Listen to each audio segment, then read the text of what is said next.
to this physics video session. Right, in this video I'm going to talk about electronic configuration. Right, what is the procedure, what are the principles which are helping that, we are going to discuss in this video now. So what is electronic configuration? So distribution of electrons in shells, subshells and orbitals of an atom is called electronic configuration. Distribution of electrons in shells, subshells and orbitals of an atom, right, is called electronic configuration. Let me go clearly now. So if you have a nucleus at the center, right, we'll be having many orbits basing on the situation. Let me take the first orbit, right, let me take the second orbit, right, in the same way let's go for the third orbit. Right, so here we are having three orbits. Now an electron, the first electron, where does it enter? In which orbit? First orbit, second orbit or third orbit? You know, in every orbit we have, this is an orbit, first level, level 1. Level 1 is nothing but orbit. Now in that orbit we'll be having shells. Let's go for the first one.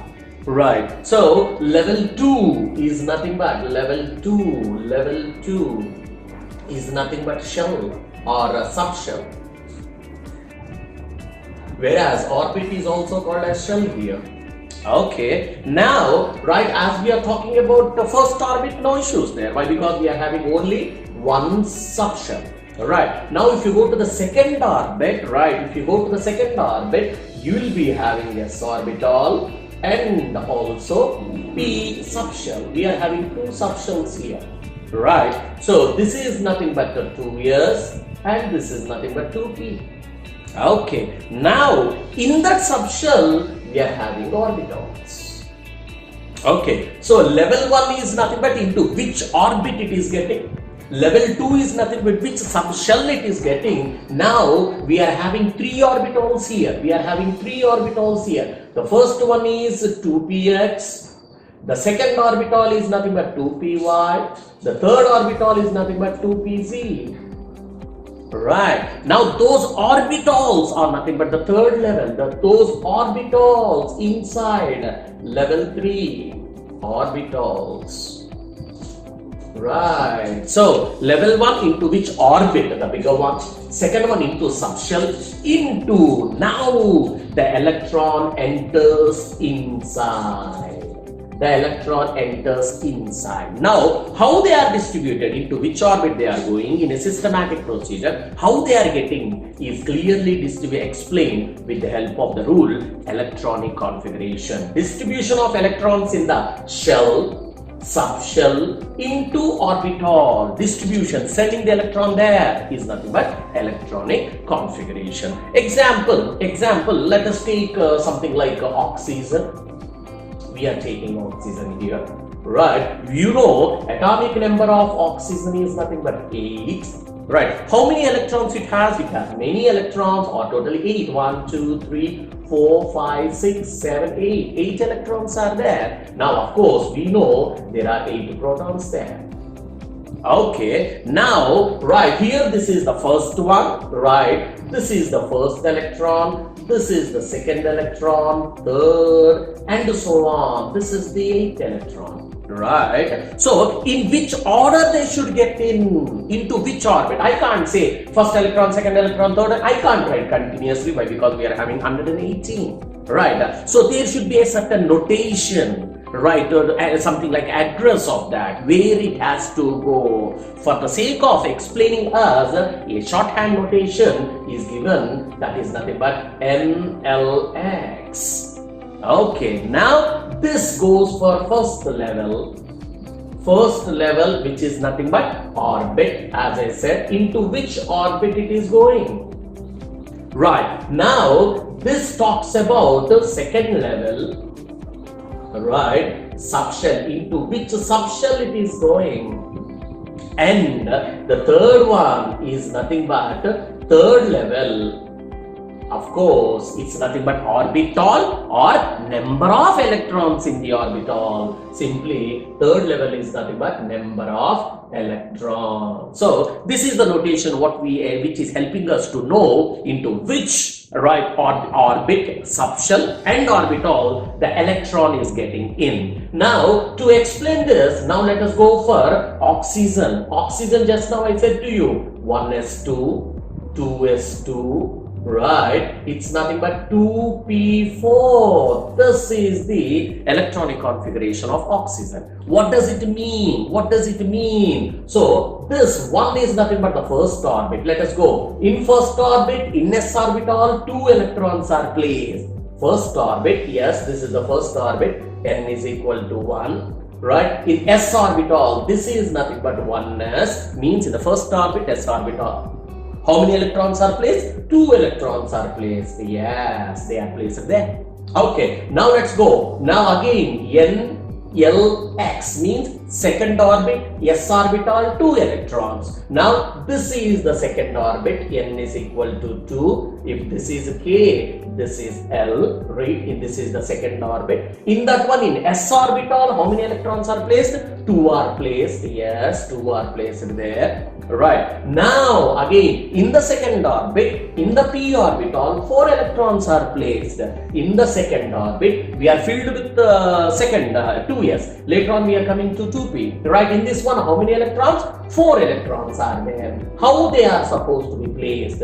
Right. 1, 2, 3, and the next one is 4.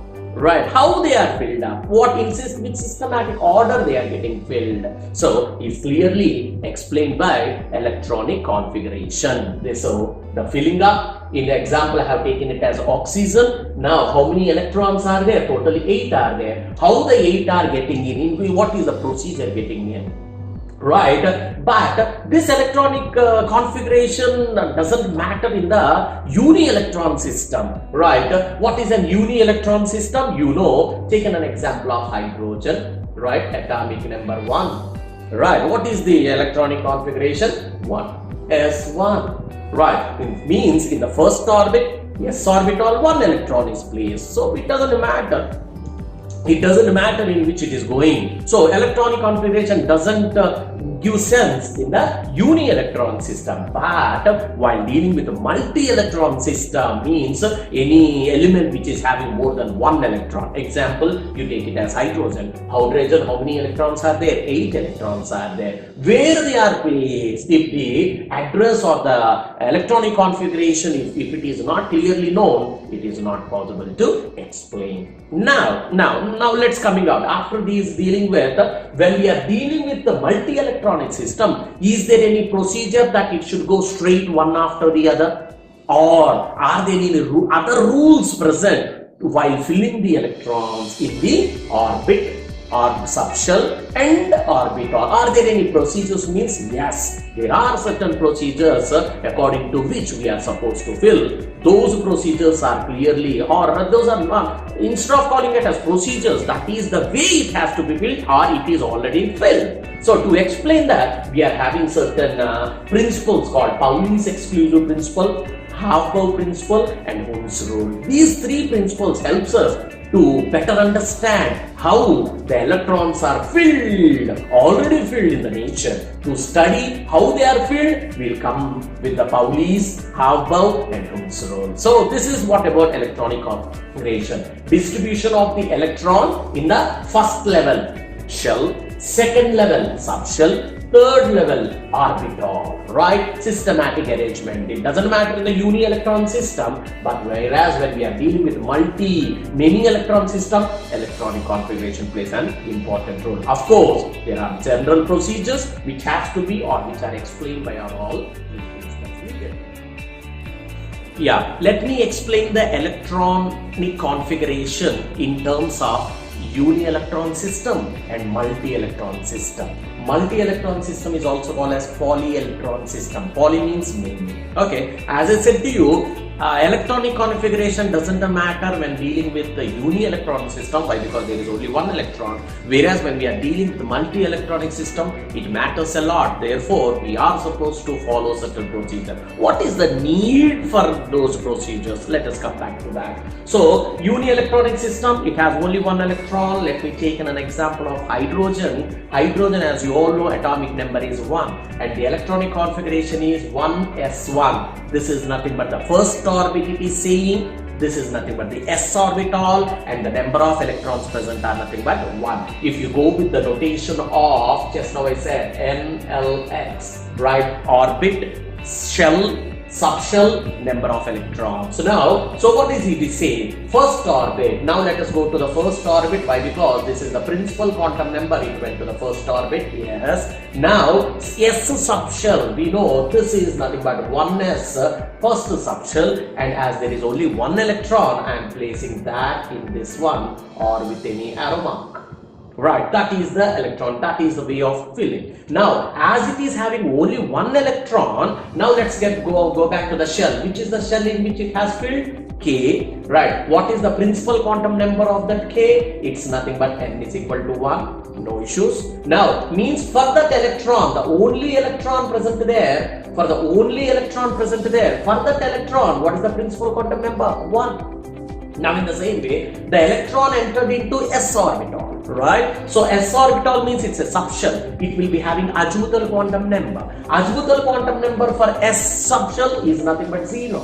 Means for that electron, the principal quantum number is 1 and azimuthal quantum number is 0.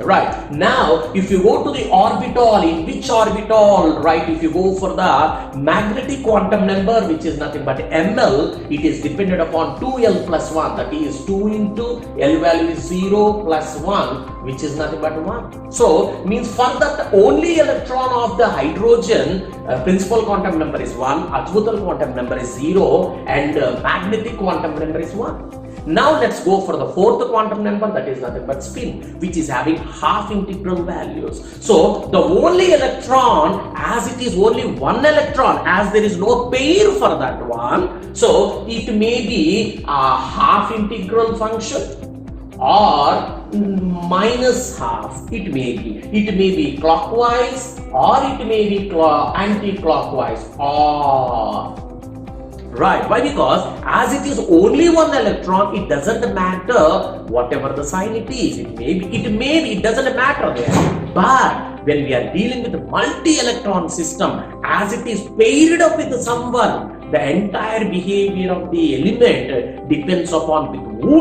which it has paired up. Right, what kind of spin it is having? Is it a parallel spin, anti-parallel spin? Why? Because the pairing matters, right? If they both are paired up in the same direction, we call it as parallel spin. If they paired up in one in the upward and one in the downward, it is nothing but anti-parallel spin. Means when their pairing is going on, in which direction they are paired up, that matters a lot. Therefore, let us come back to that one. Let us come back to the multi-electron system. Now I have taken the example of helium. Helium means atomic number 2, right? Atomic number is 2, means electronic configuration NLX is nothing but 1s2, means it has 2 electrons, the first electron and the second electron. So let's go for the first electron as usual, just now I said. Now let us assume that one electron went there, right? In the first orbit, s subshell, and in the s. Now for the principal first K, n is equal to 1 for the first electron, principal quantum number n is equal to 1, and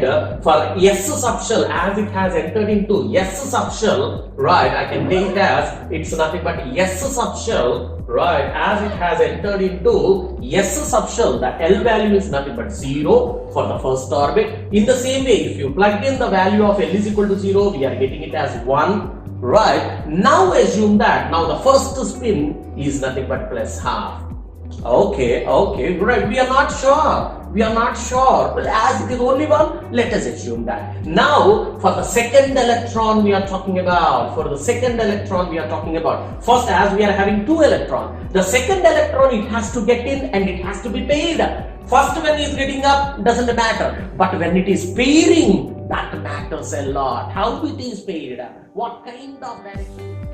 The second electron. Now let us think about the second electron of where it is going up. So the second electron is also getting into the first orbit. Therefore, n value is same one.